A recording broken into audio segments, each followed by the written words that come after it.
Bien que les Émirats Arabes Unis ne consomment pas autant d'eau que la France ou les États-Unis, ils consomment en moyenne 550 litres d'eau par personne et par jour, ce qui est bien supérieur à la moyenne internationale de 170 à 300 litres par jour.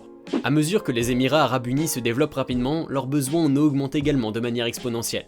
La demande annuelle en eau d'Abu Dhabi devrait elle-même augmenter de 123% d'ici 2030. Et comme les Émirats Arabes Unis sont situés au milieu d'un désert, l'eau de pluie naturelle ne suffit pas. En réalité, le pays enregistre en moyenne un peu moins de 100 mm de pluie par an, ce qui est entre 5 et 20 fois moins élevé que chez nous. Actuellement, leur solution à cette demande en eau est le dessalement. 98,8% de l'eau des bassins de Dubaï provient du dessalement, et seulement 1,2% de l'eau provient des nappes phréatiques, qui sont leur seule autre source importante. Par conséquent, les Émirats Arabes Unis ont examiné des alternatives, et ils ont notamment proposé de créer des nuages artificiels en utilisant la technique de l'ensemencement des nuages. Pour comprendre comment cela fonctionne exactement, nous devons d'abord comprendre comment les nuages se forment. Les nuages sont essentiellement de minuscules gouttelettes d'eau ou de cristal de glace qui se forment lorsque la vapeur d'eau présente dans l'atmosphère se refroidit et se condense autour d'une particule de poussière ou de sel. L'ensemencement des nuages consiste donc à libérer divers sels, comme l'iodure d'argent dans l'atmosphère, soit par un avion, soit par un dispositif au sol. Il cible les courants ascendants pour augmenter la probabilité que les molécules de vapeur d'eau se mélangent aux particules de sel et forment des nuages. Cette méthode n'est pas nouvelle, loin de là, et existe depuis près d'un siècle. Tout a commencé en 1946, lorsqu'un chimiste du nom de Vincent Schaeffer, travaillant pour General Electric, a réussi à déclencher une chute de neige en laissant tomber de la glace sèche dans un nuage. Depuis lors, cette technique a été utilisée tout au long de l'histoire à diverses fins. À la fin des années 1960 et au début des années 1970, les États-Unis ont tenté d'utiliser l'ensemencement des nuages au Vietnam et au Laos, afin d'augmenter la durée de la saison des moussons, ce qui les arrangeait pour la guerre. À l'époque, il s'agissait d'un projet top secret appelé Opération Popeye. Les Émirats Arabes Unis ont repris la stratégie au début des années 1990, mais ce n'est qu'il y a quelques années qu'ils ont sérieusement commencé à ensemencer les nuages. Depuis 2015, le gouvernement a financé à hauteur de 15 millions de dollars 9 projets d'ensemencement des nuages. Certains d'entre eux ont été directement impliqués dans le processus, tandis que d'autres concernent davantage la poursuite des recherches pour améliorer la méthode. Tout ça est bien beau, mais quelle est l'efficacité réelle de cette technique ? Eh bien, selon le NCM, le Centre National de Météorologie, les Émirats Arabes Unis ont connu une augmentation de 46,5 mm de précipitations en 2018, après 184 opérations d'ensemencement de nuages. En 2019, ce chiffre est passé à 101,1 mm de précipitations après 247 opérations. Manifestement, ils n'ont pas abandonné le processus et pensent qu'avec les améliorations technologiques, ils peuvent atteindre des chiffres encore plus élevés. Si ces chiffres semblent faibles, il faut savoir que les eaux ne reçoivent naturellement que moins de 100 mm de pluie par an. Ces augmentations sont donc relativement impressionnantes.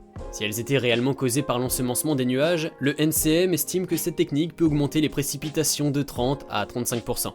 Mais les sceptiques affirment que les augmentations des précipitations sont simplement dues à la fluctuation naturelle.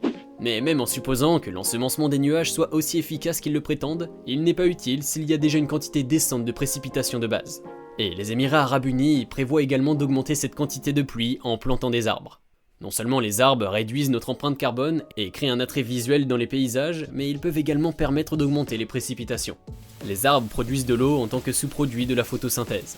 Cependant, les arbres ont également besoin d'eau pour pousser. Les scientifiques ne savent donc pas vraiment si cela produit ou retire de l'eau à long terme. Mais l'évapotranspiration reste l'un des moyens par lesquels les arbres ont prouvé qu'ils contribuent aux précipitations. En fait, l'évapotranspiration représente 40% des précipitations annuelles dans le monde. Par ailleurs, les forêts se sont avérées 2 fois plus efficaces que les terres cultivées et les plans d'eau pour augmenter les précipitations annuelles, et constituent une solution parfaite pour le paysage désertique des Émirats Arabes Unis. La municipalité de Dubaï a planté 44 000 arbres en 2018 seulement, ajoutant 1,7 million de mètres carrés de verdure. En plus, le plan des Émirats Arabes Unis prévoit de planter 1 million d'arbres à travers le pays dans les 2 prochaines années, et il commence déjà à avoir des effets positifs. Le 12 janvier 2020, les Émirats Arabes Unis ont établi un nouveau record de précipitation en recevant 190,4 mm de pluie sur une période de 3 jours. Bien sûr, c'est lié à la variation naturelle, mais il semble que les arbres supplémentaires et l'ensemencement des nuages aient également eu un effet positif. Enfin, s'ils parviennent à augmenter lentement les précipitations annuelles sur quelques décennies, ils pourront économiser beaucoup d'argent sur les plans de dessalement, afin de réduire les dommages causés à la vie marine par la modification des concentrations de sel dans l'océan. Un météorologue du MCN estime qu'un mètre cube d'eau produit par dessalement coûte 60 $. alors qu'un mètre cube d'eau produit par l'ensemencement des nuages ne coûte qu'1 $. De plus, avec l'évapotranspiration et l'ensemencement des nuages, ils ont le pouvoir de la croissance composée de leur côté. Une augmentation de 30% des précipitations chaque année peut rapidement amener les Émirats Arabes Unis à dépasser les 500 mm, voire les 1000 mm de pluie par an, ce qui correspond à peu près à ce que reçoivent la plupart des pays développés. Cela réduira considérablement leur dépendance à l'égard des usines de dessalement et rendra les Émirats Arabes Unis beaucoup plus respectueux de l'environnement. Ils ont déjà créé des îles artificielles et le plus haut bâtiment du monde. Alors, pourquoi ne pas réussir à créer de la pluie? Si vous avez trouvé cette vidéo divertissante, alors partagez-la. Mettez un like et pensez à vous abonner si vous voulez voir plus de vidéos comme celle-ci.